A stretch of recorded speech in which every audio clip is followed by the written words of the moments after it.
बिहार विधानसभा चुनाव की तारीखों का ऐलान हो चुका है। बिहार की सभी 243 सीटों पर 2 चरण में चुनाव होंगे। वहीं चुनाव के नतीजे 14 नवंबर को घोषित होंगे।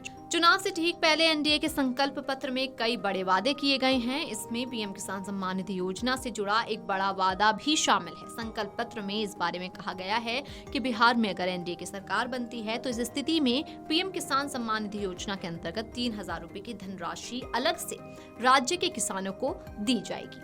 इसके अंतर्गत हर साल बिहार के किसानों को 9,000 रुपए की आर्थिक सहायता मिलेगी। इसके अलावा किसानों की आय में बढ़ोतरी करने के लिए एग्री इंफ्रास्ट्रक्चर में 1 लाख करोड़ रुपए का निवेश भी किया जाएगा।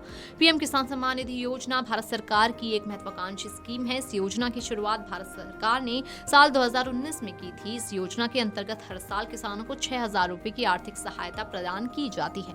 सालाना मिलने वाली 6,000 रुपए की आर्थिक सहायता को 3 किस्तों के माध्यम से किसानों के खाते में भेजा जाता है। हर किस्त के अंतर्गत 2,000 रुपए की राशि किसानों के बैंक अकाउंट में डीबीटी यानी कि डायरेक्ट बेनिफिट ट्रांसफर के माध्यम से ट्रांसफर की जाती है। पीएम किसान सम्मान निधि योजना की अब तक कुल 21 किस्त जारी की जा चुकी हैं। हालांकि 21वीं किस्त के पैसों को पंजाब, हिमाचल, उत्तराखंड के बाढ़ प्रभावित 27 लाख किसानों के खाते में ट्रांसफर किया गया था। वहीं देश के बाकी किसानों के खाते में भारत सरकार अगले नवंबर महीने में 21वीं किस्त के पैसे भेज सकती है। ये दावा मीडिया रिपोर्ट्स में किया जा रहा है। हालांकि सरकार ने अभी तक किस्त के पैसे जारी करने को लेकर कोई आधिकारिक ऐलान नहीं किया है। पीएम किसान योजना के तहत सिर्फ उन किसानों को किस्त का लाभ मिलता है जो इस योजना के लिए पात्र होते हैं। पर कई मामले ऐसे भी सामने आते हैं जिनमें अपात्र लोग गलत तरीके से आवेदन कर गलत दस्तावेज बनवाकर इस योजना में आवेदन करते हैं और मिलने वाला लाभ प्राप्त कर लेते हैं। पर जान लें कि ये पूरी तरीके से गलत है।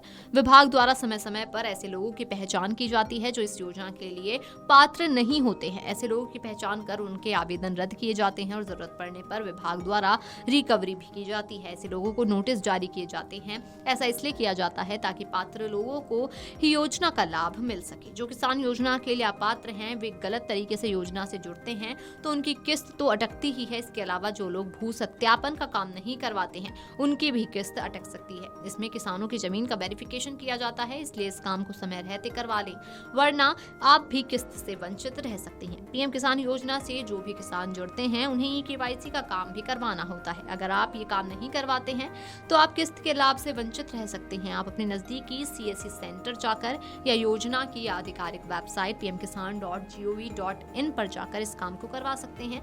पर जो किसान ये काम नहीं करवाते उनकी किस्त अटक सकती है। VGDesk, amarujala.com। अगर आप ये वीडियो YouTube पर देख रहे हैं तो हमारे चैनल को सब्सक्राइब कर बेल आइकन दबाएं और Facebook पर देख रहे हैं तो हमारे पेज को लाइक करें।